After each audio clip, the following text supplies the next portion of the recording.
2 मई 2026 दोपहर के 3:15। कोलकाता के भवानीपुर इलाके में एक ऐसी खामोशी पसरी थी जो बंगाल की तपती गर्मी से भी ज्यादा भारी थी। अचानक टीवी स्क्रीन पर फ्लैश चलता है, ममता बनर्जी पिछड़ी। शुरुआत में किसी को यकीन नहीं हुआ, लोग इससे एक तकनीकी खराबी मान रहे थे। भला भवानीपुर में जो दीदी का अभेद्य किला है, वहां सुवेंदु अधिकारी कैसे बढ़त बना सकते हैं? लेकिन शाम होते होते खबर बदल गई। पिछड़ी शब्द हार गई में बदल चुका था। वो चेहरा जो 3 दशकों से बंगाल की पहचान था, आज अपनी ही जमीन पर बेगाना हो गया था। 15,000 वोटों का वो फासला सिर्फ एक हार नहीं थी, बल्कि एक युग का अंत था। लेकिन यह सब हुआ कैसे? क्या यह सिर्फ एक चुनाव था, या इसके पीछे बरसों से बुनी जा रही कोई ऐसी बिसात थी जिसकी भनक ममता बनर्जी को आखिरी वक्त तक नहीं लगी? आज हम उस रहस्य की परतों को खोलेंगे जिसे मिशन बंगाल कहा गया। इस कहानी की शुरुआत 2026 के चुनावी बिगुल से बहुत पहले 2024 की एक काली रात को हुई थी। कोलकाता का आरजी कर मेडिकल कॉलेज। एक होनहार डॉक्टर के साथ हुई दरिंदगी ने पूरे देश को हिला दिया था। लेकिन बंगाल के लिए यह सिर्फ एक अपराध नहीं था, यह उस गुस्से का ज्वालामुखी था जो सालों से टीएमसी शासन के खिलाफ सुलग रहा था। सड़कों पर रात दखल करो के नारे लग रहे थे। आमतौर पर राजनीति में पार्टियां विरोध करती हैं, लेकिन यहां बंगाल की साधारण महिलाएं जो कभी ममता बनर्जी को दीदी कहकर पूछती थीं, वही उनके इस्तीफे की मांग कर रही थीं। यहीं से वो पहली बड़ी गलती शुरू हुई जिसने दीदी के अपराजित होने के भ्रम को तोड़ दंड दिया। ममता बनर्जी ने इस आंदोलन को एक राजनीतिक साजिश करार दिया। उन्होंने इसे वामपंथ और दक्षिण पंथ की मिलीभगत बताया, लेकिन असलियत में यह किसी पार्टी का आंदोलन था ही नहीं। यह उन माओं और बेटियों का गुस्सा था जो सुरक्षा चाहती थीं। इसी भीड़ियाच के बीच से एक नाम उभरता है, रत्ना देवनाथ। एक साधारण मां जिसकी बेटी के साथ हुए न्याय के लिए वो सिस्टम से बिदडाच गई। जब बीजेपी ने रत्ना देवनाथ को चुनावी मैदान में उतारा तो राजनीति के गलियारों में सन्नाटा छा गया। यह ममता बनर्जी के लिए सबसे बद्धा इमोशनल सेटबैक था। एक तरफ मां, माटी, मानुष का नारा देने वाली मुख्यमंत्री थीं और दूसरी तरफ एक दुखी मांग का साक्षात चेहरा। लेकिन क्या सिर्फ एक भावुक मुद्दा ममता बनर्जी जैसे कद्दावर नेता को हरा सकता था? बिल्कुल नहीं। खेल इससे कहीं ज्यादा गहरा था। जहां एक तरफ सड़धाचकों पर जज्बात उबल रहे थे, वहीं दूसरी तरफ दिल्ली के बंद कमरों में डेटा की एक ऐसी जंग लड़ी जा रही थी जिसका अंदाजा टीएमसी को नहीं था।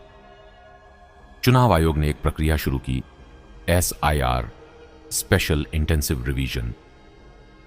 पहली नजर में यह एक रूटीन प्रक्रिया लगती है, लेकिन जब इसकी रिपोर्ट सामने आई तो बंगाल की राजनीति में हड़कंप मच गया। वोटर लिस्ट से 90 लाख ऐसे नाम हटाए गए जो या तो फर्जी थे, या 2 जगह रजिस्टर्ड थे, या फिर जिनका अस्तित्व ही नहीं था। टीएमसी ने इसे केंद्र की चाल बताया। ममता बनर्जी ने धरने दिए, लेकिन तकनीकी रूप से वो इसे रोक नहीं पाई। इन 90 लाख वोटों का हटना टीएमसी के लिए उस ऑक्सीजन की सप्लाई कटने जैसा था जिसके दम पर वो पिछले 15 सालों से सत्ता में टिकी थी। इसी दौरान एक और रहस्यमयी घटना घटी। हुमायूं कबीर, जो कभी टीएमसी के वफादार सिपाही माने जाते थे, उन्होंने अचानक अपनी नई राह चुन ली। आम जनता उन्नयन पार्टी का गठन कोई इत्तेफाक नहीं था। मालदा, मुर्शिदाबाद और उत्तर दिनाजपुर के मुस्लिम बहुल इलाकों में जहां टीएमसी को 90% से ज्यादा वोट मिलते थे, वहां अचानक दरार पड्डी डीएचने लगी। मुस्लिम समुदाय का एक बड़ा हिस्सा जो शिक्षा और रोजगार के मुद्दे पर खामोश था, अब सवाल पूछने लगा था, क्या दीदी सिर्फ बीजेपी का डर दिखाकर हमारा वोट लेती रहेंगी, या हमें विकास भी मिलेगा?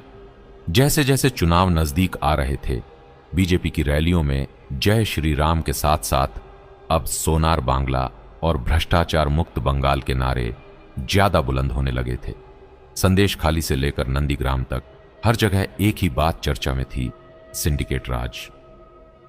गांव-गांव में लोगों से वसूला जाने वाला कटमनी अब लोगों के सब्र का बांध तोड़ डेच रहा था। लेकिन सबसे चौंकाने वाला मुद्दा अभी आना बाकी था। चुनाव के ठीक 3 दिन पहले एक ऑडियो क्लिप लीक होती है। इस क्लिप में टीएमसी के एक बड़े नेता को कथित तौर पर वोटिंग मशीनों के साथ हेरफेर करने की योजना बनाते सुना गया। हालांकि इसकी पुष्टि नहीं हुई, लेकिन इसने जनता के बीच एक डर और गुस्से का माहौल पैदा कर दिया।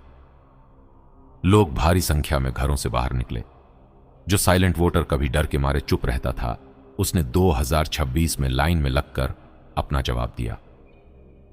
शाम को जब एग्जिट पोल आए तो ममता बनर्जी के कालीघाट स्थित घर पर सन्नाटा पसरा था। उन्हें फीडबैक मिल रहा था कि उनके घर ढह रहे हैं, लेकिन असली धमाका तो काउंटिंग के दिन होने वाला था। भवानीपुर की वो सीट जहां से ममता ने हमेशा राज किया, वहां राउंड दर राउंड उनकी बढ़त कम होती जा रही थी। सुवेंदु अधिकारी, जो कभी उनके साए की तरह चलते थे, आज उनकी राजनीतिक विदाई की पटकथा लिख रहे थे। जब दोपहर में सुवेंदु अधिकारी ने ममता बनर्जी को पछाड़ा तो पूरे देश के राजनीतिक पंडित हैरान थे। यह कैसे मुमकिन है? क्या बंगाल ने अपनी पहचान बदल ली, या ममता बनर्जी ने वो 5 गलतियां कर दी थीं जिनका कोई प्रायश्चित नहीं था? लेकिन रुकिए, क्या यह जीत सिर्फ बीजेपी की रणनीति थी, या टीएमसी के अंदर ही कोई ऐसा विभीषण था जिसने लंका ढाने में मदद की? और वो रहस्यमयी शख्स कौन था जिसने अंतिम समय में बंगाल के सीमावर्ती इलाकों में जाकर वोटिंग का पूरा गणित बदल दिया? इस बार 200 पार। क्या आपने कभी सोचा है कि एक ऐसी पार्टी जिसके पास बंगाल में कुछ साल पहले तक जिला मुख्यालय तक नहीं थे, उसने 2026 में ममता बनर्जी के 15 साल पुराने साम्राज्य को कैसे ताश के पत्तों की तरह बिखेर दिया? लोग इसे मोदी लहर कह रहे थे, लेकिन पर्दे के पीछे यह एक सर्जिकल स्ट्राइक थी। एक ऐसी स्ट्राइक जिसकी योजना दिल्ली के अशोक रोड स्थित बीजेपी मुख्यालय में नहीं, बल्कि कोलकाता के एक गुमनाम अपार्टमेंट में बने वॉर रूम में रची गई थी। इस एपिसोड में हम उस गुप्त ऑपरेशन लोटस का खुलासा करेंगे जिसने दीदी के भरोसेमंद सिपह सालारों को ही उनके खिलाफ खड़डढ़ा कर दिया। और सबसे बड़ा रहस्य, वो मिस्ट्री मैन कौन था जिसने वोटिंग से ठीक 48 घंटे पहले बंगाल के सीमावर्ती जिलों में जाकर पूरा खेल पलट दिया। कहानी शुरू होती है जनवरी 2026 की एक सर्द सुबह से। अमित शाह का एक गोपनीय द्वारा कोलकाता होता है। कोई बड़ी रैली नहीं, कोई शक्ति प्रदर्शन नहीं, सिर्फ एक बंद कमरे में मीटिंग। इस मीटिंग में एक फाइल पेश की गई जिसका नाम था प्रोटीन 119। ये 119 वो सीटें थीं जहां टीएमसी पिछले 3 चुनावों से कभी नहीं हारी थी। बीजेपी के रणनीतिकारों को पता था कि अगर बंगाल जीतना है तो इन किलों को ढाना होगा। लेकिन कैसे? यहां तो टीएमसी का सिंडिकेट इतना मजबूत था कि विपक्षी दलों को दीवार पर पोस्टर तक नहीं चिपकाने दिए जाते थे। यहीं पर एंट्री होती है साइंटिफिक इलेक्शन मैनेजमेंट की। बीजेपी ने एक ऐसी टीम तैनात की जिसने आरएसएस के ग्राउंड नेटवर्क के साथ मिलकर बंगाल के हर बूथ का डीएनए टेस्ट किया।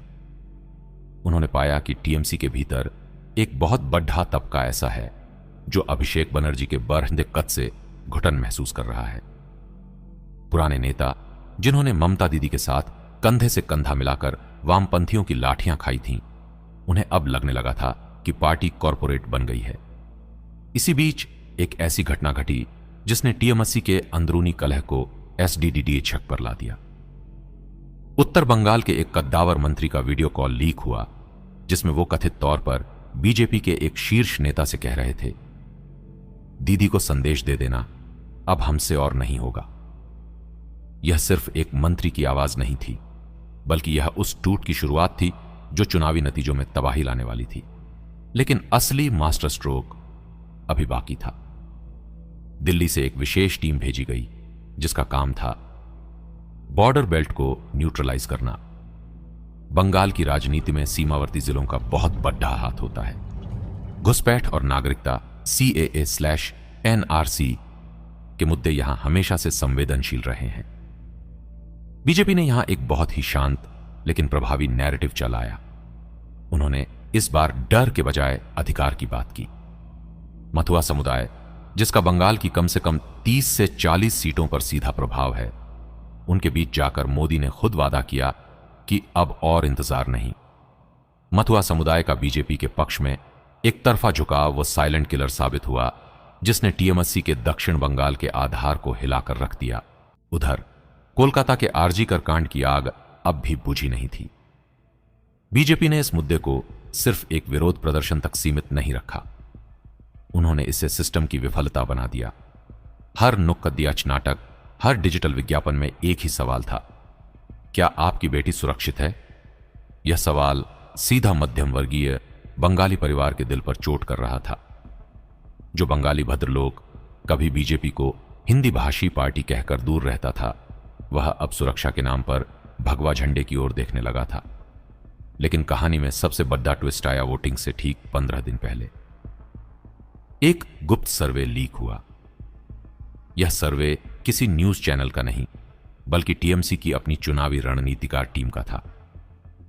इस सर्वे में साफ लिखा था कि टीएमसी 100 सीटों के नीचे सिमट सकती है।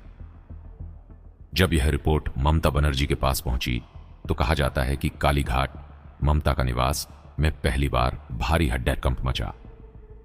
आनन फानन में रणनीति बदली गई। लक्ष्मी भंडार जैसी योजनाओं की राशि बढ़ाने का वादा किया गया, लेकिन तब तक पानी सिर से ऊपर निकल चुका था। जनता के बीच एक नई बात फैल चुकी थी, दीदी का समय खत्म हो गया है। राजनीति में जब यह धारणा बन जाती है तो उसे बदलना नामुमकिन होता है। तारीख 25 अप्रैल 2026। वोटिंग का अंतिम चरण। बीरभूम के उस इलाके में जहां अनुब्रत मंडल जैसे बाहुबलियों का खौफ हुआ करता था, वहां पहली बार लोगों ने बिना किसी डर के वोट डाला। केंद्रीय बलों की तैनाती इतनी सख्त थी कि बूथ कैप्चरिंग का नामो निशान नहीं था, और यहीं पर बीजेपी की वो चाणक्य नीति सफल हुई। Free and fair election. अगर वोटिंग निष्पक्ष हुई तो बंगाल का परिणाम चौंकाने वाला होगा, यह अमित शाह का दावा अब हकीकत बनता दिख रहा था। लेकिन अब भी एक पहेली सुलझना बाकी थी। मतगणना वाले दिन दोपहर 12 बजे तक टीएमसी और बीजेपी के बीच कड्डी टक्कर थी, लेकिन अचानक दोपहर 1 बजे के बाद टीएमसी की सीटें ताश के पत्तों की तरह क्यों गिरने लगीं?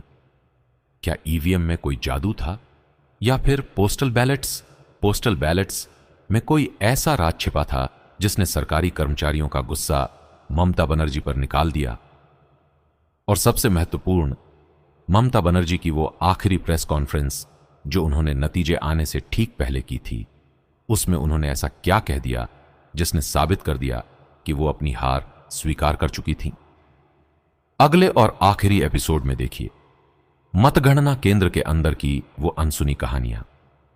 सरकारी कर्मचारियों ने कैसे पलटा पाला, और जीत के बाद जब पीएम मोदी ने सुवेंदु अधिकारी को फोन किया तो सुवेंदु ने रोते हुए क्या कहा?